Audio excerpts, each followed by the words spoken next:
Hello everyone, welcome again to the channel. Today I'm going to continue with the Gnosis course, and today is the 6th lesson, so let's get started. So today we're going to talk about how to wake up our consciousness, and the main thing is we are going to start with the principle, the notion that according to the Gnosis we have a big percentage of our conscious that is embottled, is inside, is somehow trapped inside the ego. And the goal of all our esoteric exercises is to wake up our consciousness. And different exercises have different purposes, but mainly the specific overall goal is to awake our consciousness, and we're going to achieve this in different ways. And the main thing is to follow a discipline. So the discipline will help us stay consistent in the practice of the esoteric exercises. And the main thing is that we practice regularly, we will produce as a reaction the gradual awakening. So what are these esoteric exercises? We already discovered some of these exercises in previous lesson, and they are very important and they should be practiced daily. So if you don't remember the basics of this, you can go and review the previous lessons. But the first one is the practice of self-awareness, which means subject, object, location. In every particular situation during our daily life, we should take a moment to assess our own existence, to say for a moment, okay, what am I doing here? Who am I? Where am I? What are all these things? Try to become aware of where we are, what are we feeling, everything. Try to pay attention, to become aware for a moment. Try to stop the routine, stop the mechanical existence that we regularly have. So this is this practice, when done correctly, will produce a steady stimulation of our conscious. The other one is self-observation. So self-observation and retrospection will go together ideally. So self-observation goes more along the lines of pay attention to what we are thinking, pay attention to what we are feeling, what are the sensations in our body, what is our current state of mood, how are we feeling? Are we feeling, I don't know, happy, angry, frustrated? Is more about emotions, is more about our inner world, not so much about other aspects. So subject object location is a little bit more external, even though includes a little bit of self-awareness. The observation implies that you become detached from yourself and become an observer of your own self. So what we are doing here is discovering that we are actually divided inside of us. We are not a single, let's say, entity inside of us. We have multiple egos, and each of the egos has different desires, different intentions, different situations. And by becoming the observer, we start to discover that all these egos exist inside of us. And with the practice of the retrospection, we, if when practiced regularly, it will also enhance our own awareness of our daily life. We will pay more attention. We will even start to remember things that consistently we forget. We don't remember what we did in the morning. Sometimes we don't even remember what was the breakfast that we had. We don't remember what was the color of the socks that we're wearing. Simple things like that. So the retrospection will help us develop this good habit is going to be a good habit of remembering everything we did during the day, and the practice of ego elimination, which was also explored in a previous lesson. And the main thing is to start breaking up the bottles where the conscious is trapped, and gradually release more consciousness, so we will have a higher percentage of our conscious in a free way. And meditation is one of the most effective exercises that we can practice, and will produce very good results in stimulating the awakening of our consciousness.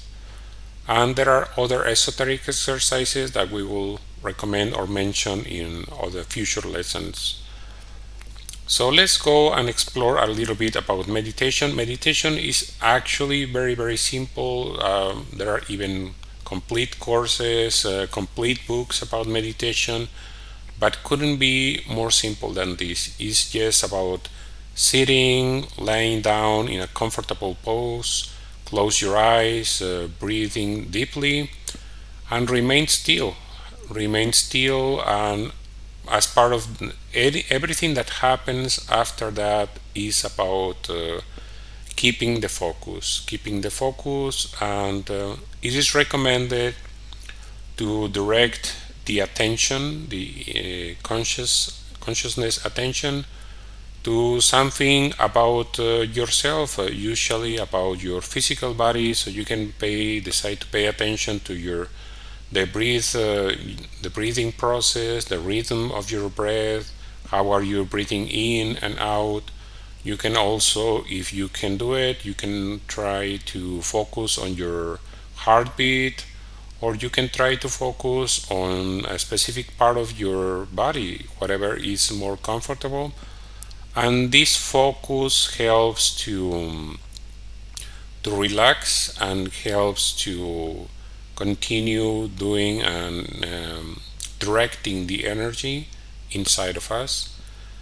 A lot of thoughts will come, and for this, to help with the thoughts and to help with the focus, we will use some mantras. And this is just some kind of aid. It's not absolutely necessary to use mantras. Some people can meditate without them, so it is just one tool, an extra tool. If you need them, you can use them. So I want to bring your attention to the concept of time and the concept of work. So according to the Gnosis, work really is the synthesis of everything. Time on its own doesn't change anything.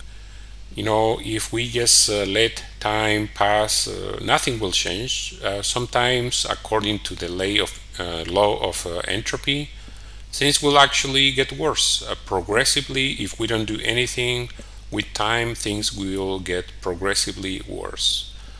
So that's why we shouldn't rely on time to change anything. Like any particular situation, if you have a problem, time alone will not change it, will not improve it, and will not solve anything. So that's why it is necessary to make a conscious effort.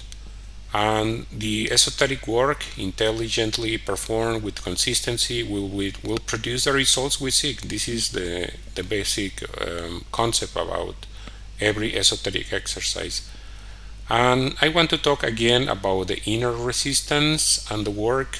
The inner resistance, if you didn't see previous lessons, is about the fact that there is a small or high resistance to changes.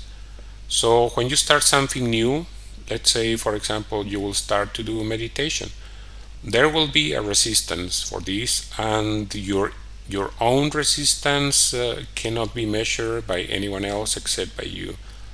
So how does resistance work? You will do today meditation, and your goal or your objective is to do meditation every day for 5 minutes. So after you do this one time, the next time you will face a small resistance or big resistance, depending on your own psychology. So you will start to find excuses to not meditate. You will start to say, oh, I will do it tomorrow, or today I'm very tired, I really don't want to meditate, I'm not in the mood. Different excuses for this, and the result will be that you will not do the work that you need to do, that you yourself decided to do, so you will not accomplish your goal. And there is a simple formula: the more you try to work, the more resistance you will face. And where is resistance coming from? Resistance is coming from a conflict, inner conflict, from the ego. So you want to meditate, but there is another ego, and the other ego is not interested. He doesn't want to meditate, so he wants to do something else. Maybe he just wants to sleep, maybe he wants to watch TV, or do anything else, So there is this inner conflict, and is especially strong when we try to do something positive. So to kind of manage the resistance, it's recommended to start working with small amounts of time consistently until you develop the habit. And the habit will somehow help you to overcome resistance. So you can start, let's say, 5 minutes a day meditation. And the habit, according to psychology, can take from something from 21 days to 60 days to develop a habit. Depends on the psychology of each person. So try to stay consistent. Try to create some kind of worksheet where you can check yourself, what you're doing. Try to do consistently in a calendar. Anything like physical exercise, or even psychological exercise, or esoteric exercise, will have a degree of resistance. So this is very useful if you do some kind of worksheet, so you can check up on your own. And that's why the discipline is very important, because discipline will help us overcome somehow resistance until we can trigger the help of the habit. The habit is actually subconscious phenomena, but we can use it to our advantage if we do it properly. So let's go over some of the mantras that are recommended for the meditation. And the mantras can be done either mentally or verbally, depends on your own preference. So I'm going to recommend these 3 mantras, and there are many more. I could recommend some more later maybe, but the main thing is a mantra needs to be consistent. And remember, what is the purpose of the mantra? The mantra is supposed to help you focus and somehow help you to avoid thinking, because we want to reach stillness in the mind, which will help us to achieve the goals that we want, which is the stimulation of the consciousness. So the first is Om or Aum, and is pronounced something like this. Om.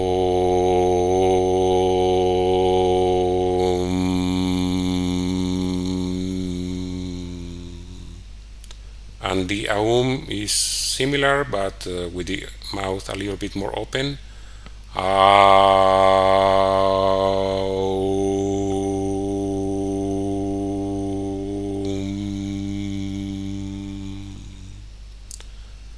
And the Tum mantra, the origin of this mantra is Egyptian, and is supposed to be the name of the inner masculine principle inside of us, or the father.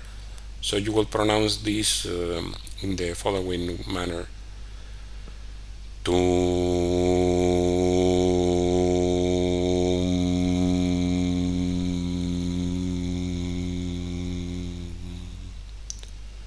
And the last one is a very powerful mantra, and this brings about an integral development of body, mind, and soul in harmony with the divine or inner self.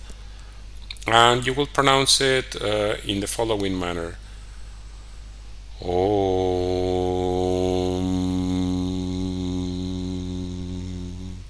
Hrim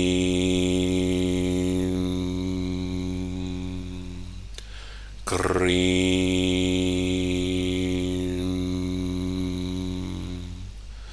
Hum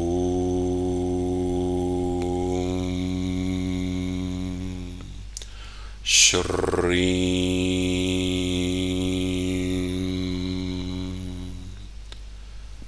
The rhythm is not so important. The main thing is try to do a complete breathing with each of the syllables, and you can just do it until you feel relaxed, or you can do it all the time.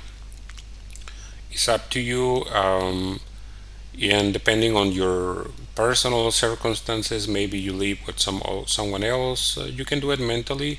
It also helps, and it will help have the same effect. So let's work happily and do this to your own advantage, do this for your own success, and we will see you in the next one.